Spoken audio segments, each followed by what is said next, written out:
Assalamu alaikum wa rahmatullahi wa barakatuhu. Badi muslimol ngal konton bake Cheikh Yaqub forumo mol be kalbe konton ka aljayi ka tentu. Kana murunang kaseto nani jango kang. Membe dending alnal badi malaka chala natelamu Yaqub Siseti bakadaji sato kono jan jimara mbe bunda men kacha kan walam nabiylay Musa alayhim salatu wassalam anin Fir'aun e temo alhalo Kenya mbe do kacha kan woleto kaseto nani jango mbe wakuma sala damen walamu damen na Fir'aun lanatullahi alayhi ayayi tande nabiylay Musa lako niye baturo kenin marigi kotenna memman kenta Fir'aun ti mbedunna kaso kono jelam nak nabiylay Musa alayhim salatu wassalam ko Fir'aun yako hannin ayataran nin dalilo nate kambang fo nin dalilo nate kan eben soron nale bang wabe kola Fir'aun natana Musa jabi ako Musa eko e ka dalilo men na kumo fo anati ngela dalilo je nin ayatara to nyalem kaseto saban jango danta woleto anani jango be kumas ka woleto jelam nak nabiylay Musa alayhim salatu wassalam fa alqa asahu fa idha hiya subanun mubin nabiylay Musa natana ala doko nyim fay doko membe abulu doko me yalon ko masatalla yeyitandiro keni Musa alayhim salatu wassalam kayitandi yala ko dalilo membe doko nyinna alhalo kenyato ayatara doko nyin kabiri wato men na Musa alayhim salatu wassalam ay doko nyim fay damen doko natana kayen Fir'aun yen sati same ngalon ko asembo warata wa nadha yadahu nabiylay Musa natana abulo dundi ala dondi ko koto maana ala dondi ko bulo kono doli ko jifo kono maana dondi ko koto lam nak kabire Musa ya bulo dundi jaya funtindi fa idha hiya bayda'u linnazirin nabiylay Musa abulo kamalay kamira ko sangele sobe nyamen abulo nyin lamalo nyin akanyala noro nyin muta akanyala noro muta kabiri wala keta Fir'aun maslanga kamma anin jilanto kamala Fir'aun natana diyamu ala jamamoliyen melba karala qala lil mala'i hawlahu inna hadha la sahirun alim Fir'aun ko jele moli yamer ba karala ko nyinde nyemmu kortele ti mealon ko asembo warata bake nyemmu korte kelalati menna korteo asembo warata bake katun ay kule ke jang kuo me ngalon ayente Fir'aunu ayen nkaba kuya andung ayam maslam fanan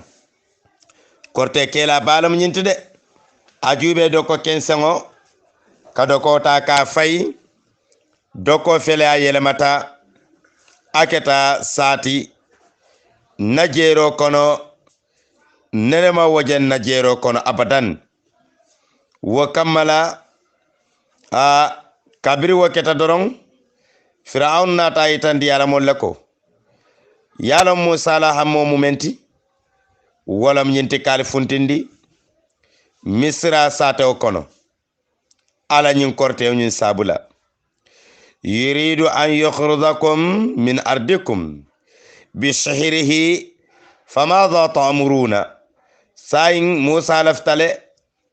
kal bondi misra sate okono ala nyin korte jawo nyin sabula famadha ta'muruna ataliye kuwoni ngelari nyaadi munamu atella yamaroti alingan hakilo fayño kan a juube mbe Musa la kuwola la ñaati jeelamu Hamana natana diyamu ani mo koten koteŋolu mel yalon ko wolle be Firawna la palew kono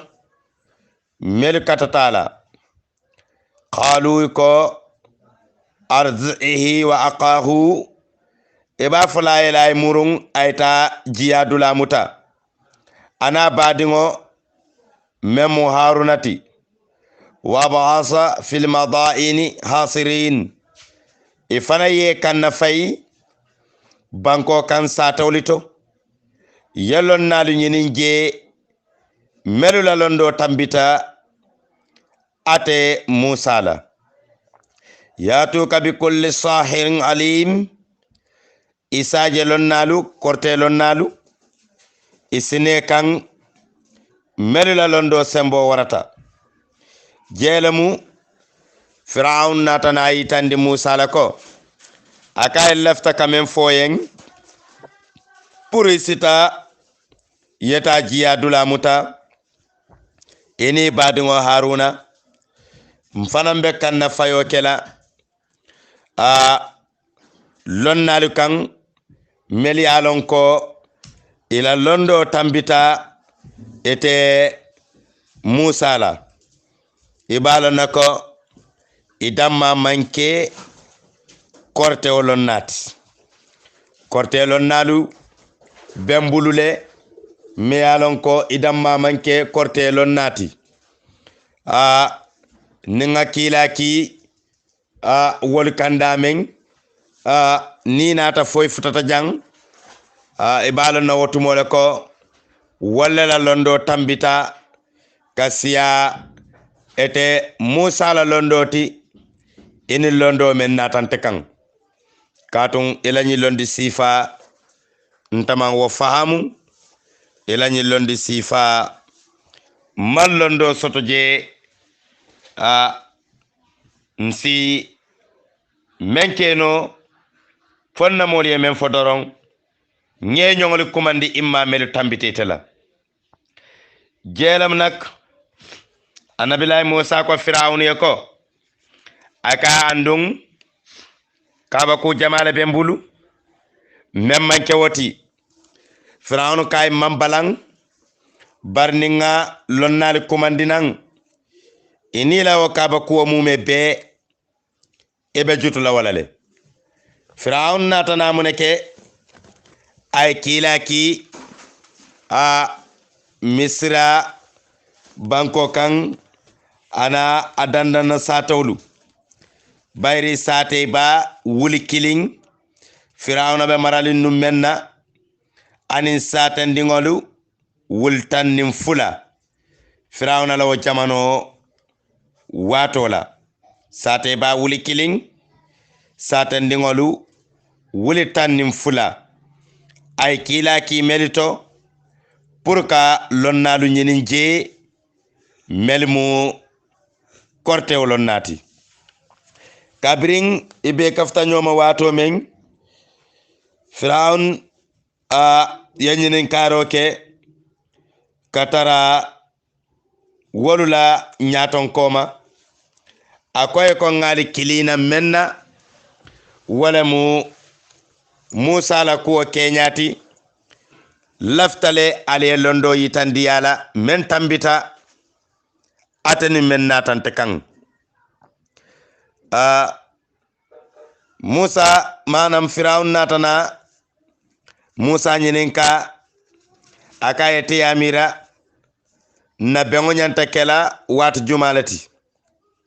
nabila Musa ya yitandi Firawun lako akayete sa jube ay kala feto lunguti ibajela ata fola mo koma nimmol benta wato men besu tara bending ay ke jama kono akana ke nyinti ko mawol ba sindi la nyoma besi sede ya ji kabri Firawun ye kafo bendi wato menna wa qila lin nasi hal antum mujtami'una firawna ko moli ko fomo be na talabang luntanga be na talabang kanna fayro tata melukan fabe ye dankule bang abe ko ni be ngokumandi yenyinin karo ke kankar kundankolu foyna talabang anin kankar kundankolu fo ayatara mo be ben talabang fir'aunu yo nyinin karo nyineke ako la'allana nattabi'u saharatan in kanu hum al-ghalibina ako tumado ntalibe sonna mbe bulanno maro kela atel korte tiyol lela ning alitata Musa no anala nyin korte jawo falamma zaa saharatun qalu li fir'aun a'inna lana la adran in kunna nahnu la ghalibin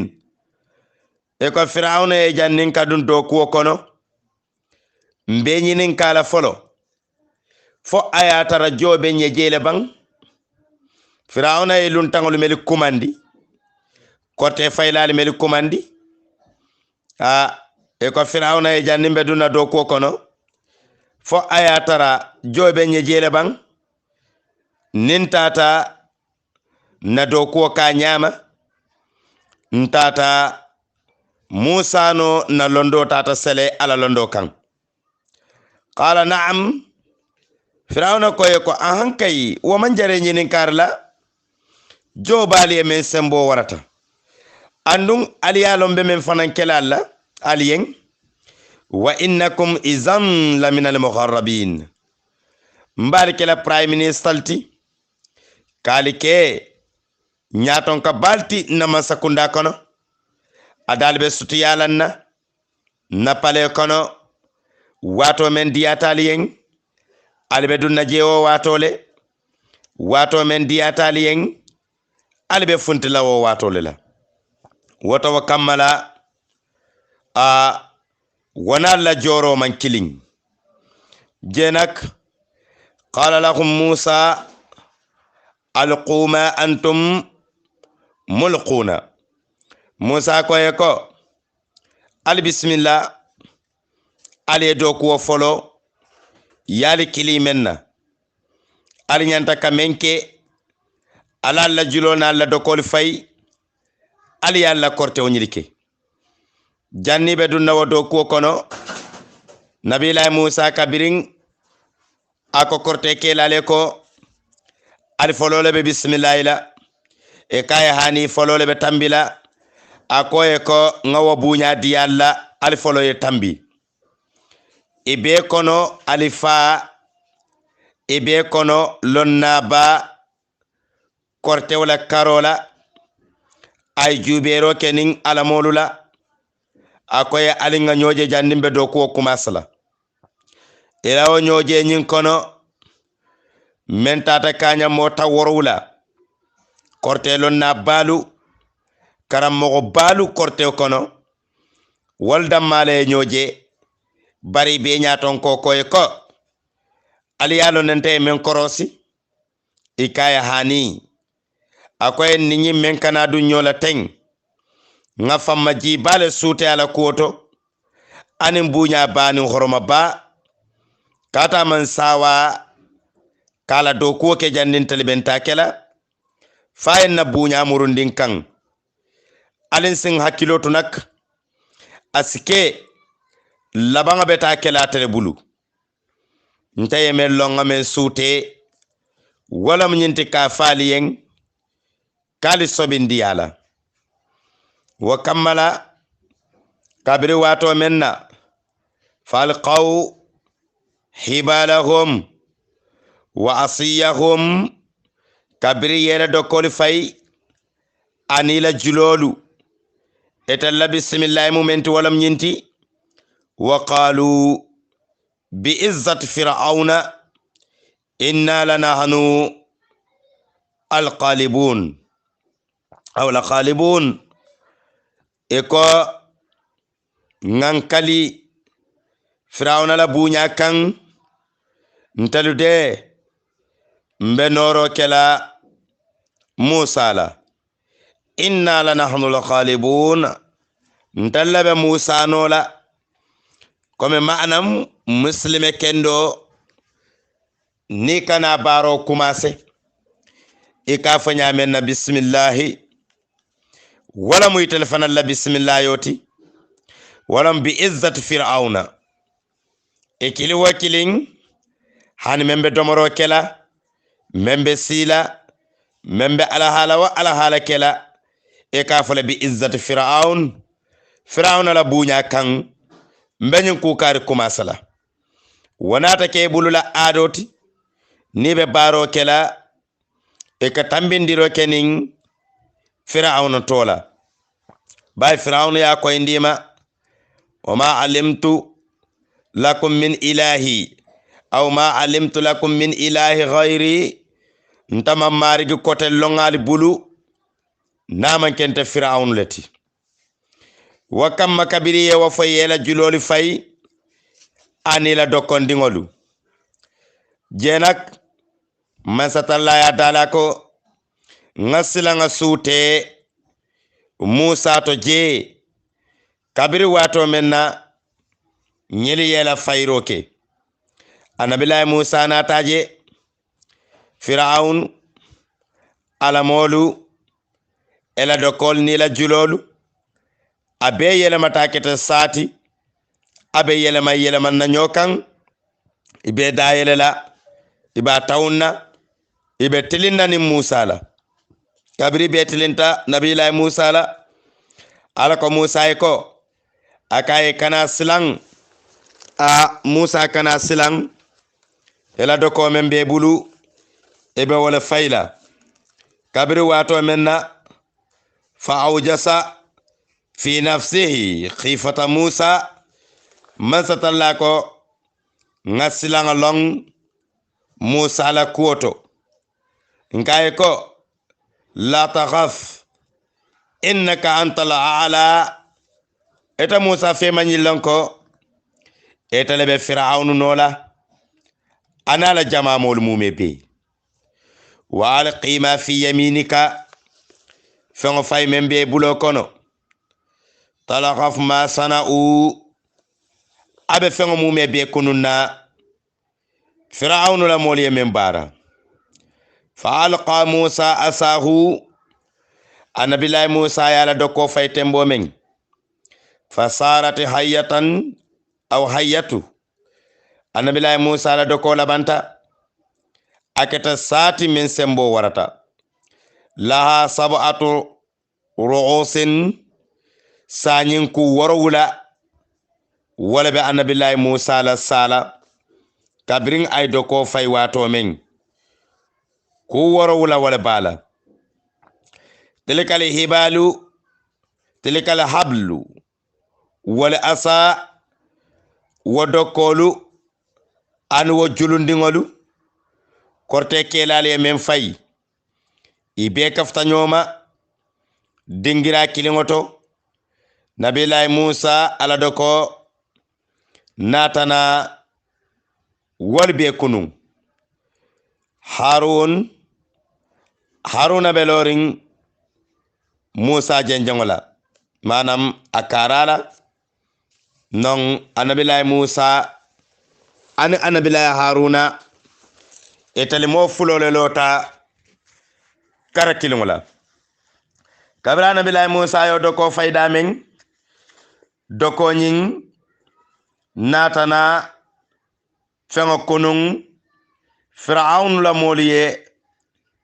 men fayila korteto fa alqa musa asahu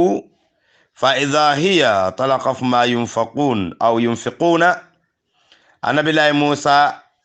ala doko natana kunundiro ke fir'aun la molla barola fa ulqiya saharatun sajidin qalu amanna bi rabbil alamin rabbi musa wa harun qala amantum lahu qabla an adana lakum innahu la kabirakum alladhi allamakum as-sihra fala sawfa ta'lamun law qat'anna aydiyakum wa arzulakum min khilafin wala usallibannakum azma'in. Fir'aunu la mogolu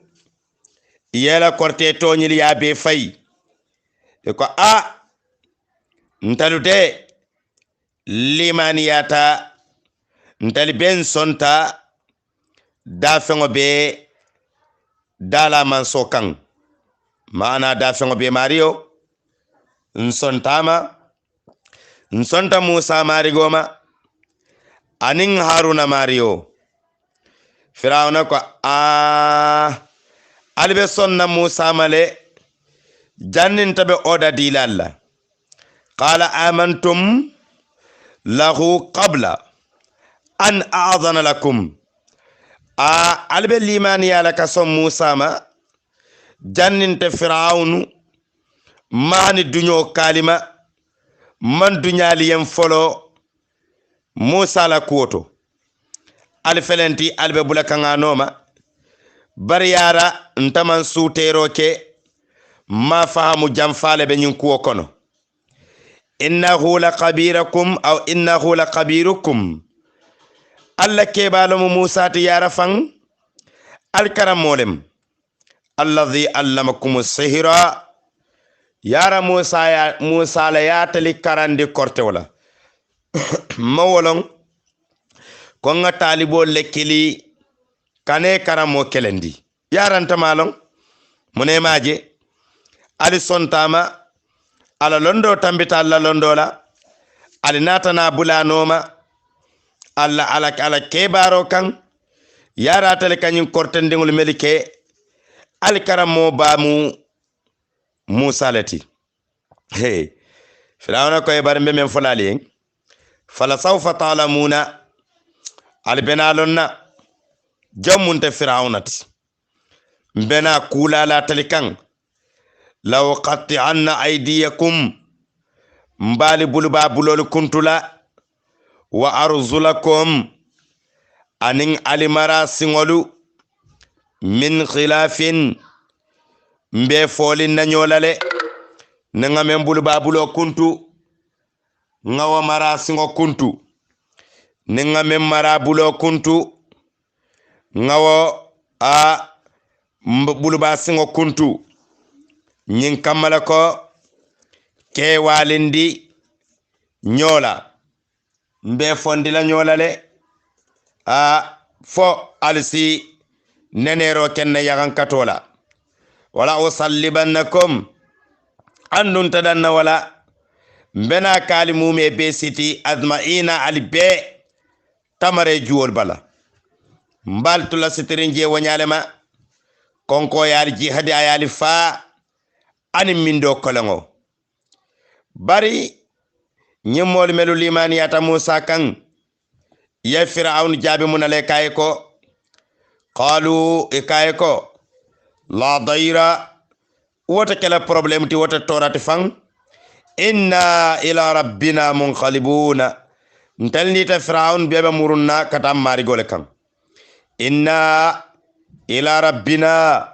munqalibuna ntalu bang nita Fir'aun be mbe labandula abetala masatalla kan inna natma'u an yaghfir lana rabbuna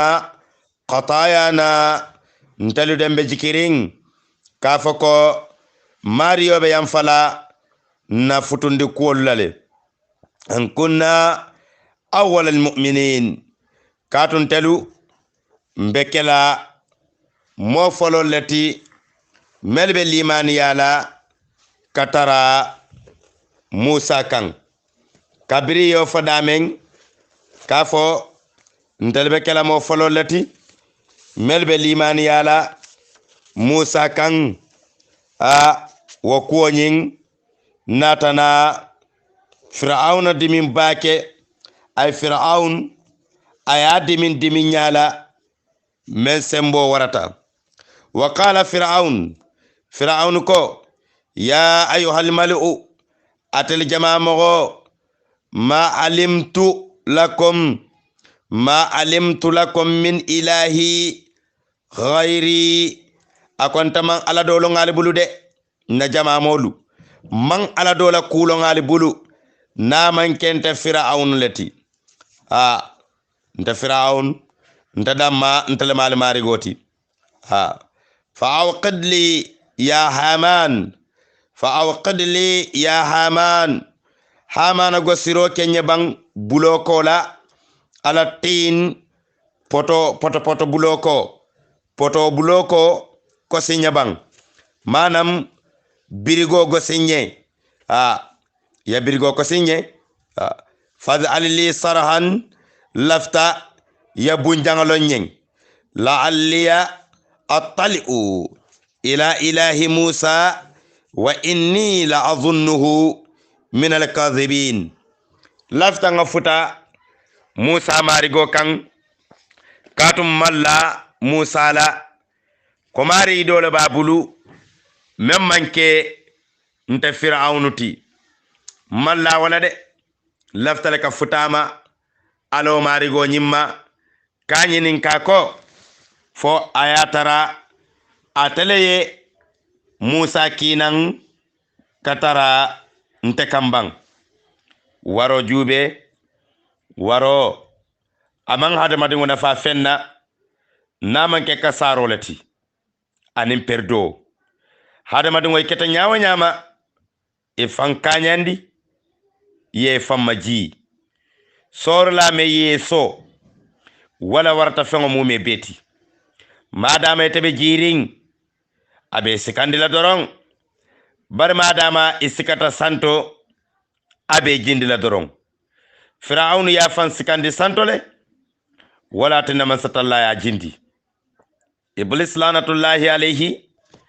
problemo men duntani ala tema warolem waromu masiba jawbalet ning hadama dingo warata atabuka kawa femma naman kala ke kuleti hana nyongala miraya abuka kawa nuwama ye barakendo ke nyama asjutu ila barakendo la ate kawalama waro sabula etala wa barakendo nying ate kawala ila barakendo ma asjutu ila barakendo la fenta wa sabula fo waro men dunta sonde me kono talibo donata nun akara mogo kan aka karamoy ko aka kimale botan nabungo kono aka ko ramanti nyaro keje aka ahankay barna bagas me sangulu ngebe funtindile nakune ba wala man funtino aman kunno bundato kunde go nyim man funti aka dalila juma kunde go nyim man funti aka ya waratale wala tinakima ya jani aka woto mbemen foleyen womu taman seroti iyen yaka fila wala dama ko waro ka hadama dungu janile mune maje melima wara wala funtita wala manjani me warata wo janita waro man jon kelin na fa fenna hadama dungu wati e fankanyandi i nyongoluma ye fammaji i nyongolu kan ye fankanyandi wato mume bi barni ke fanselendi wato be duniya mol sujuti le te kawalema isi janjange bala enin ala sukuya etena to sotola fo janni be fala wato men waro atamu masiba jawbalati fir'auna e waro soto fala waro tata futata nyimma aka sulata ka alaje ka diyamu alayen fo ayatara atale Musa kinan bang nyin mukubalet ayatara namruz la folo nyin kuma kan fo nabila ibrahim yen kon nana tambita la nyamin nana yo kasetol fanan tambindele nun namruz fanan ngina fa ibrahim yen akaye laftale kata kay mari goje katung mansa sikila kino nyadi anyom mansa kunda kan ayatara mansara Firaun fanan gola mala daliloti mansa ye kila ki anyom mansa kunda kan amansarala wala mo alaye Musa kina ngate kan ayatara manke sararoti jannabe ku kela Musa la folo asitaya ala nyininka fo Musa be men sata kanten wala mo tonyati wastakbara huwa wa dhunuduhu fil ardi bi khairi haqqin wa dhannu annahum ilayna la yarzuun aw la yarzuun Fir'aun ya fawara bake anin ala jama modu banko nyin kan fawaro nyin malla tonya kan ye warala jamaje dawoda alwaro abuka ke tonya kanti nakarole katarje ala waro nyin kono katun nako ata katara wara kan kule kan men amalla dalila kan akatara waralin kule kan me yalon ko dalila ta koto wa kammala fir'aun la'natullahi alayhi ay wala fo hamana yen pour ka loro kay wala nyin kammala ko fasi jero keno mansa tallala Musa la kuma kanglu ka fahamundiro ke ko tonya ate ala atale Musa kinambang imma fo ayatara atama Musa ki mbadi ngolu wa mukaba ku doleti men kaba ku yata Firaun la waro amanna Firaun nafa anata kabulu ma sibo time warata Musa kay ko akay Firaun kaba ku dol be mbulu mel manke nyinda mati akaye mbo kaba ku fana yitandi lela ini dañol be fasike yel limaniyati Firaun natana balang Musa bulu balanyala mengalon ko asembo warta bake kabrin Firaun bo balang nyine kono anabilay Musa natana bo koten ayala do ko fay Firaun kan kabira ayala do ko fay damen fayri nya fulanjangala Firaun la nyim balamba nyin kolala kabirin do ko nyin nake sati aya dayele kalo Firaun la eta so duma aya da dola ala eta so kan santola Firaun natana munefo Musa yen kijafaro sabula akaye Musa isbalafa yemira ntanite jannim bi kasi etartan na marlo kono jang ngakuwa mume be diandila nyawo nyama nga diandino eta Musa la yakuwa mume be sotombulu na maralo kono wata wakamala Musa kana wake kanan kasara kanan halagi nta Firaun yantuje nyedani kana halago sindimma Firaun la wakija faro sabula ayatara Firaun tilitannan wotiltannan le Firaun kata jonkonto tilitannan wotiltannan akata jonkonto adamadiya sulola bar walun kabirin keta wato menna wakija faro nyin sabula kon boro natana Firaun muta tilo kono la asisiya sinya worowulati akata menna jonkon kono alay Firaun sobakele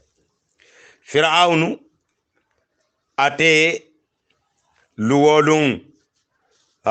riwaya doliyana ti nyamin luwolun fir'aunu damma kilin aka turandingo subu yilarin bandi ka wala yilayen akilin ka wala nyimi ka bang abukata kamoto fo kar kilin tilitang amita jonkonto kar kilin tilitang o musoro danglati de firawna la man saya kono ay menke presda yala ay menke man sayala wala kanyanta sanji kemenani firawna be maralola akungo nane ma dimin akijobu ka fara aniyobu ka kuya abuka fa kula yake amanke wasanji kemenano kono wayatara firawna be man sayala komen tambitala komanto afanga siyo be sanji keme fula firawna siyo mume be kanyanta sanji keme woro firawna yewle balu ala dunya balu o kono sanji keme woro ay sanji keme nani ke mansaya kono mansaya sanji tango mansaya sanji tallulo wobe nyamenna dahamo membe woto ngo han mansaya sanji kilingo fang dahamo membe woto ni diya membe wokono soto membe wokono wo sembo warata saka fir'aunu la mansaya wato ate ala jamano wato la amarata dunya mume bela ala sembo la waro kamala nako fe wo fenga ke dawda wala kake adiyatali yen akuyatali yen fir'aunu la bunjangalu ala bunjangalu koto jiyo la katara bor kanje ala ladulalito jiyo sitara bor la je firawna katara siring ala siran kono ayala ala wero kono jube ayewo je ala fta yew menna aya fo lafta ni ye sifa karlela ala moliyata yew ni muta yena ya tabiya di ala ya domo nabe sirin na hakilo bulata ku menna akon lafta ni ku karlela bi ala mol kawle kay nako ko malla fi kataman singula kabonda pale kono katala ala stafurumo kono ala gadino kono ay dulal ay dinkira dole dulal de daje jelo mala tinyan dulati nello me ko man lafta malan singula bi ka futa nyin dulato ala mol ke nyu ngalale ka sika ya denani ta ya samba ka jindi ka sindi nako fanan bi janni wati kari nte sila siran kan mbe sila mole kan e ka tembenne kela firawna e si kan fo janni wo wato be timmala firawna e man sayake bake firawna ala ya so bake duniya nyim balwo kono wala tinna ay duniya arjanno le soto firawn yiridin sifa mume be abe babulu ala gadinoto asulata yiridi nyaawo nyaala aka wala soto min fo min fen ni firawna sulatala ake min walala firawna la man sayanyin kono ala no monyoyin nat ala muso natelemu asiyatuti anwo wala nana man ni diya soto wala abadan aka kabul sibolati fo wato menna akan fata musa labo misra kata madiana wa kamfa kamma ko asiyatu yako nkanyim foyele kabirnyin dindimma nka fo mba faale ka bantam biling na tema afela kanata sayin mbetele fala imaje hanin kabi abe mansala adoto niya kuriyake misali ibortay tata ni meta soto isinay wulula noma isi wulula muta walla yela musumuta imma ye dimmuta imma ye badi lakhrab muta me alon ko nita yewo mo yitulola ebe dawo de be funtilale wonata nake ado ti mansali bulu firaun kabirate asiyatu muta aya sitile se ala tonte nanola ka berola siso kan fafata afangala musode afangala ya fa ala dundante ya kan anala maral nya jawo kan kabirin fir'aun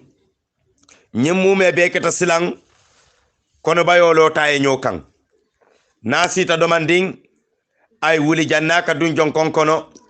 asatara akuma sata kela fanjato bala say melbe nakiringa bala inata kata bake kamolu jamfandi yala naman kala nyaton kolleti ni wonte fir'aunu sojaro men babulu ala kampo kono atatale mo wuli keme woro melbe sabatiring ata fangala state house soto state house meli yalo melbe sabatiring je mo wuli keme woro melu bata fanga jato bala fir'aun tarta wanyama annabilahi musa anatana tufani ki fir'aun nala molkan wala mu jiyoti bar jiyo men yelolem nibe siring asimute da faroto nibe loring jiyo nyin simute da faroto nibe laring wanyama bar fenfen mu alqibtun koti fenfen ni ayatara be fir'aun la noma wala katara yelo nyin kono wanyama bani israilan kolu wala bukatara yelo nyin kono domar fewo domar feng ni asika aske bul yeloti fir'aun natana kila ki watarte kan tili worowula anata fal musa kumandi nyen ya kili aka nyimmembe larin kan ninamolu abondin kan doliko samaniyata ayamin tili worowula manam tili say kontola mana lo kungo ako musa ko membe larin kan ninamolu a imario dani ay bonkan na botan kan dorong ibajala mbe sonnema mbe limani yalema musa natana ala dani wabata fir'aunu kan fir'auna kontineta ala dundarinte yala kotake a kontineta ala dundarinte yala koten woko lalem totolu nata kan ela domo fewo domo fen abe sifa totola ni ko be minna ela jiyo kono e fa totola ni ko be domoro kela ela domor tabirim bandingo isaje totol sitara sawunna ilo domor fengo nyin kono anata ke bulu jakaloti ela larangalu ela sidin kiradu jebe keta tototi fir'aun anatana afo musa ko te kay aladani ay nyim bondin kan naya bondin kan ko ten mana na bondi larin kan mbe limani yala mbe dunna muslim ya dino kono mbe sonna imari goma meyeki nabilahi musa natana aladani tugum totoli botaje fir'auna muruta la kanto gole ya kan koten ibe je fo karkilin kare fula musa ya kili koten wobe anin kono bayo nyimbe nyola kono mallono musa ya kili kotake fir'auna manson abala kanto kole yala ako walunne anata na jati tonglu fanan kiya kan kabirin jati tonglu dunta pale kono yala yiri fitolu be nyimi ala yiri dingolu ebe sirin dawada jati tonglu be bulale kun ebe salelele be lole bala fir'auna la siranga mume be kamu jati tongla laba ibuka siranga bala jato jeno jati tong bulu fir'auna deteta adewunta ako musa isain nyindo kay ni ala dani abotan kan ibajela be liman yala le jati tonglu fanan nata nabo fir'auna kan kotake fir'auna balanta mal limaniya jati tonglu funtita kabiro watole wokola dabo nata dabolu dabo kabirin dabolu dunta fir'auna la bun kono ala pale kono ila sitifano li bala suto telibula meli dabolon wol yalla no memu dabot suto telibula dabolu be sola ibe yelo minna ibe sola imi sinono imi kacano hanni be sirin dawoda ibe falli pala ibe la fanol wuranna dabol be findi la fanol bala ibal jatol bala wo fanan tata fottili worwula suto say firawnu ko musa ko akay ñi yagan katolu bondin kan silambang mbe limani yalale mbe sonna man sola ko menyeki mbe sonna ila alama yaade ani sayin kanto kole yabe firawna bala ama fo mbe sonna na alala imma meyenda ako musa meyeki mbe sonnama mbe bulalanoma wobata je dabol fanam bota kabiri woto silan dabol be kering karankolu nata yalon karanko atani dabo man killing karanko ni dabo ta kilinti karanko ata kamunun na komen feto be nyami bara manke fetoti ate no le kata sabu no le kata sabu e kaja katara kurtu ko polito bari ate sayinga mantaras nin kata kering asikaba kuya bari amansiya katun no le ka sabu sayindung alhamdulillah isifano luta na ifano lumuta ajama beje ikaje mo ka jiyo ke karero kono ka kima ka koto ka o fanol ta ka bula karero kono nin wato menna wo jiyo fajuta wole ka fa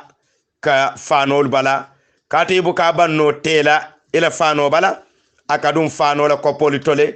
fano la karalulali to karal ka manam ala kopidali to anatana daboli fanam karankolu bulakan karankolu natane tora bake labango men kabule kono e bo kala fika sitifano dum e ken sango ye yayi e ka wala kanu dina sitifano dungoti firaun nata fo musa en akay say ngame jeje wala mnyinti ko ngakuo nyi ngalo jang ntade mbedunna limaniya kono firawnu balanta kotake amanna limaniya mansatalla nata mindo kolengo ci kan ila jiñalu bejata e buka ji soto be men minna meli balanta ani firawnu nala mawolu meli balanta ibe sondi firawnu ma e balanta musa ma e buka ji soto no kemin bari bani israelan kolu noli yetlin gadina wo gadina la isi jetara nemaring isi jiyota yeminno ning alqibtin kolu telinta jela isi jebe tara jaring ni ko be yirdi men katila isaje yiri juwoning asija ana dingo mumebe ni bani israelan ko telintala asikereya adingo simo wodi sakati sadomo nyimbe fo firawna hakilo simuruno anala mol melbe bulari nganoma fo slimaniya baro benata ke kanto koleyati firawna bulu amanna na song firawna la jamanole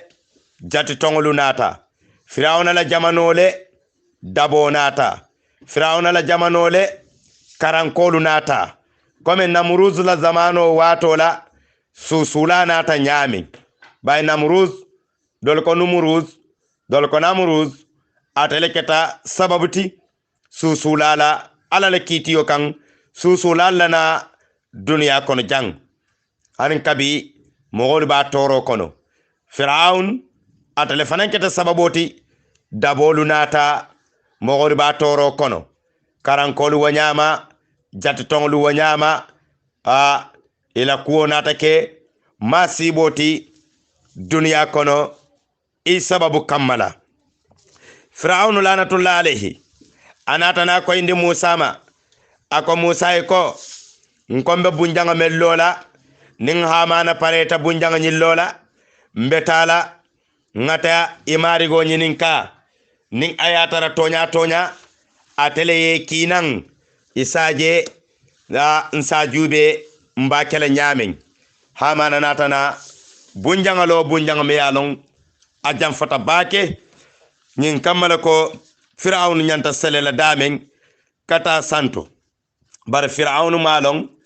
nyin ntal ni nyin san folo tema sanji kemelulu tamo wala beje sandoni do tema wanyama adun nin sanga nyin jato tema man satalla la kabaku jamale beje